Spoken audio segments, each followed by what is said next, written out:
Bismillahirrahmanirrahim. Assalamualaikum dan salam sejahtera untuk semua pelajar yang mengikuti kelas pada hari ini. Tajuk yang kita akan bincangkan hari ini adalah tajuk penting, satu tajuk penting yaitu multimedia. Okey. Multimedia ialah teknologi persembahan komputer yang menyatukan pelbagai media. Seperti teks, ilustrasi, gambar, audio, animasi dan juga video. Itu dia. Gabungan. Multi maksudnya pelbagai. Media ialah media. Alat. Okey. Multimedia ialah istilah ringkas yang bermaksud kombinasi pelbagai media. Kombinasi pelbagai media digunakan sekaligus dan menghasilkan, kalau dalam komputer, paparan skrin. Contohnya, kalau video, terpaparlah video. Dalam video itu pula ada audio, suara, ada teks, ada gambar. Okey? Mungkin juga ada animasi. Ya.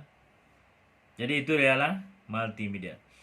Jadi gabungan pelbagai media membolehkan pelajar mencipta persembahan multimedia dengan menggunakan aplikasi perisian pengerangan web.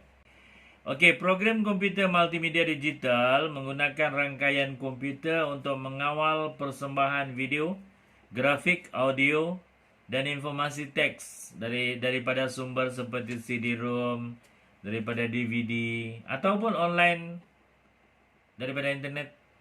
Ya. Sekarang ini kan banyak online, ya. Banyak benda yang kita boleh dapat daripada online. Banyak informasi yang kita dapat daripada online.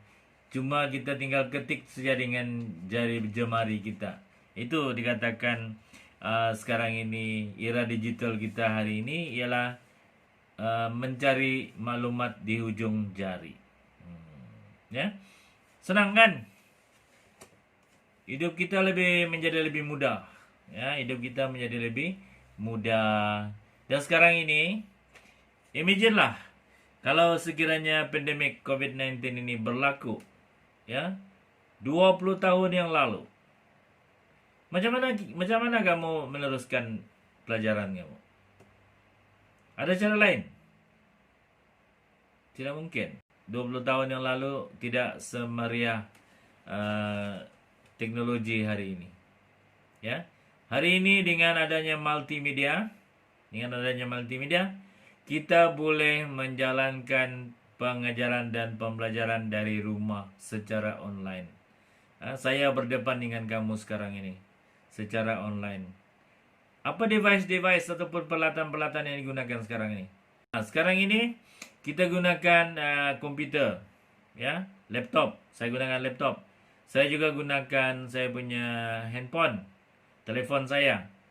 Dalam telefon saya ataupun dalam laptop saya ada kamera digital. Itu laptop kamera digital, kan? Kemudian ada pembesar suara, mikrofon. Ada pula boleh rekodkan lagi. Ya. Dan pelbagai media kita gunakan. Dan sekarang ni teknologi internet pun semakin lama semakin canggih. Jalur libar. Di beberapa tempat di dunia ni, termasuk juga di Malaysia, di Sabah, bertua. Ada tempat-tempat yang bertua lah.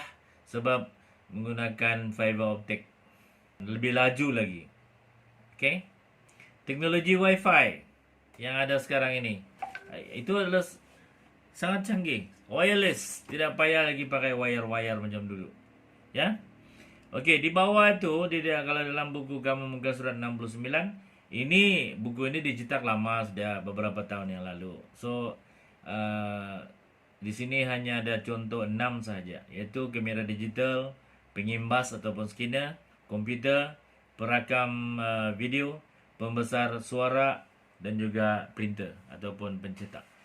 Itu bila digunakan sekali, bila digunakan serentak, bila digunakan kesemuanya, maka jadilah multimedia. Okey, perisian pengarangan multimedia membolehkan seseorang menggabungkan elemen media digital dan membina aplikasi multimedia interaktif. Apa dia interaktif? Interaktif maksudnya sesuatu perisian software yang kita boleh menggunakannya berdasarkan button-button. Kita tekan sana, tekan sini, kita boleh dapat. Kita boleh memilih button itu. Nanti kita bincangkan secara mendalam lagi selepas ini.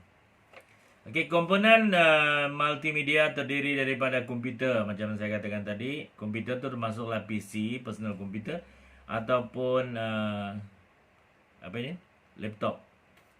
Okey, pengimbas, pencetak, kamera digital, pembesar suara dan pemain cakra padat, ataupun CD player, DVD player. Okey. Apakah elemen multimedia? Ini pelajar-pelajar kena ingat baik-baik, sebab kadang-kadang soalannya keluar pula daripada sini. Kadang-kadang direct tu dia tanya pasal elemen multimedia. Apa dia elemen multimedia?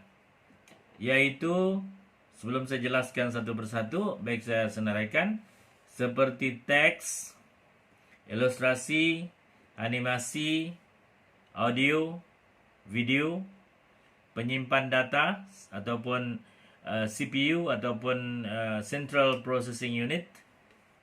Saya uraikan satu persatu. Teks. Teks ialah sesuatu yang tertulis. Tulisan itu. Itu dinamakan teks ataupun font. Kalau dalam komputer kita jenis-jenis huruf tu dipanggil sebagai font. F-O-N-T. Teks merupakan elemen asas dalam multimedia. Tulisan-tulisan tu. Kalau kita gunakan PowerPoint sebagai alat persembahan, kamu menggunakan teks. Dan ada pula dalam teks itu animasi, pergerakan-pergerakan, tulisan-tulisan boleh terbang sana sini, macam-macam. Okey, hampir semua sistem multimedia menggunakan teks kerana elemen ini ialah cara yang paling berkesan untuk menyampaikan informasi dan juga idea.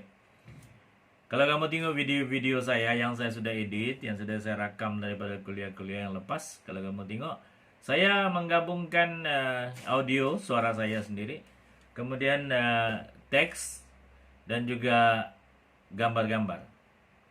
Gambar-gambar. Dan itu semua gambar-gambar sebagai ilustrasi lah. Itu semua akan mempercepatkan lagi kefahaman kamu terhadap sesuatu perkara yang saya terangkan secara lisan. Okey? Teks boleh dipersembahkan dalam pelbagai cara, sama ada ditulis terus ataupun dimasukkan ke dalam gambar untuk menampakkan kesan dan rupa yang menarik. Macam-macam cara. Okey? Kemudian ilustrasi. Elemen multimedia yang kedua ialah ilustrasi. Apa dia ilustrasi? Ilustrasi sering dijadikan sebagai latar belakang ataupun persembahan sokongan dalam multimedia. Ya. Ilustrasi boleh diolah atau diambil daripada sumber lain sama ada melalui gambar, pengimbas ataupun scanner, video ataupun laman web. Kamu Google saja sekarang ni. Nampak Google saja macam-macam kamu boleh jumpa. Ya, macam-macam kamu jumpa. Macam-macam gambar, video dan sebagainya. Jumpa di situ, ya. Dan sekarang ini maklumat pula semakin dekat dengan kita. Kita tidak perlu lagi bersusah payah menunggu lama. Okay? Apa cerita di benua lain pun kita boleh tahu. Bukan lagi di dalam negara ataupun negara-negara jiran, tidak. Daripada benua lain pun kamu boleh klik saja dengan jari kamu dan kamu dapatlah maklumat itu daripada internet ataupun terutamanya daripada Google. Ya. Ilustrasi juga dijadikan sebagai ikon ataupun butang untuk sesuatu laman web. Kadang-kadang bila kita buka satu front page, laman web dan sebagainya, kita nampak tu gambar-gambar di tepi-tepi dia kan, di tepi dia macam iklan tu.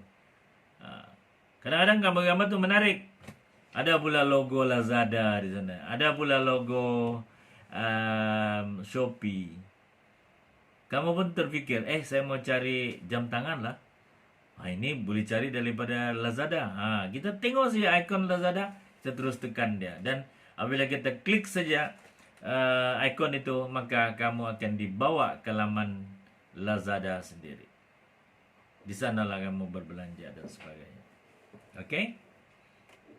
Harap semua paham. Kemudian animasi. Elemen ketiga ialah animasi, yaitu grafik atau teks boleh dipaparkan secara berterusan untuk membentuk satu pergerakan animasi. Animasi merangkumi satu pergerakan yang ringkas seperti butang atau ikon yang berkelip sehingga pergerakan objek animasi. Animasi boleh dihasilkan melalui perisian grafik animasi. Nanti kita akan tengok. Ada tuh dalam pembangunan multimedia, nanti kita akan tengok. Okey, elemen yang seterusnya ialah elemen audio. Audio terdiri daripada bunyi-bunyian, muzik dan pertuturan. Masuk dalam audio. Kemudian bunyi disimpan dalam komputer, pertukaran daripada gelombang bunyi analog kepada format digital. Okay, format digital. Itu sebab kalau kamu import muzik daripada mana-mana, ini perhatian kepada yang YouTuber itulah, macam si Zulfikar tu. Bila kamu ambil muzik daripada mana-mana laman, okay. Kalau saya suka ambil daripada Bensound sebab dia tidak under copyright, dia copyright free. Jadi tidak ada tuntutan lah, ya. Jadi saya ambil daripada sana. Yang kita baca apa? Kita baca berapa saat, berapa minit audio itu boleh dimainkan. Minit. Kan? Dan apabila dia tukar kepada minit, ada beberapa saat dan saat, itu sudah jadi digital. Sebab perkataan digital tu asalnya daripada digit ataupun nombor. Jadi sesuatu perkara termasuk juga audio boleh diukur dengan menggunakan nombor. Ya, nanti kita jelaskan. Okey, bunyi digital boleh dihasilkan melalui internet, mikrofon dan juga perakam audio. Audio digunakan untuk menarik perhatian dan mendapat satu kesan bunyi untuk menyampaikan sesuatu situasi. Contohnya kesan bunyi letupan dan kesan bunyi air. Kadang-kadang kita ambil animasi teks dalam contohnya dalam PowerPoint, ya, PowerPoint kita ambil animasi untuk teks. Yang typewriter tu, yang ada tulisan yang kita tulisan tu mungkin tidak bunyi, tapi kita ambil bunyi lain, gabungkan selari dengan munculnya tulisan-tulisan itu. Contohnya, selamat datang ke kelas saya. Contohnya, diiringi oleh muzik. Contoh macam tu. Jadi, dua elemen digabungkan. Elemen multimedia yang seterusnya ialah video. Video adalah satu imej pergerakan yang dipaparkan melalui papan kelajuan antara 15 hingga 30 bingkai sesaat. Bingkai bermaksud helai lah, keping, muka, grafik muka, picture tu. Okey, dalam masa sesaat dia memerlukan 30 keping dalam duration dia. Kalau dalam software software yang tertentu, dia contohnya Flash, dia panggil sebagai timeline. Setiap timeline itu ada isinya. Okey, ada isinya. Isinya ialah paparan-paparan gambar. Apabila kita running, dia akan bertukar. Akhirnya dia terpaparlah itu video ataupun animasi. Ya, saya paling suka kalau animasi dulu Lion King. Lion King yang dulu punya. Yang dulu. Itu sebenarnya dihasilkan secara manual yang dulu punya tu. dilukis satu persatu, satu pergerakan, satu lukisan, satu pergerakan, satu lukisan. Bukannya pergerakan saja yang dilukis dengan backgroundnya sekali. Imagine lah, untuk film Lion King 1 jam contohnya, dia berapa ratus ribu gambar yang dia lukis untuk dipaparkan, satu persatu diambil gambar, kemudian dijadikan gelungan film, dirunkan, dipusing dia, jadi bertukar, maka jadilah seperti tangan saya ini, daripada sini bergerak. Nah, pergerakan ini makin banyak frame bingkai, makin lembut dia punya pergerakan. Kalau bingkai sedikit dia akan jadi keras, jam robot. Gini. Gitu. Tapi kalau dia banyak bingkai dia akan jadi lembut macam pergerakan biasa. Faham? Ada sesiapa yang tak faham sini? Paham jo. Minum main caf dulu kita.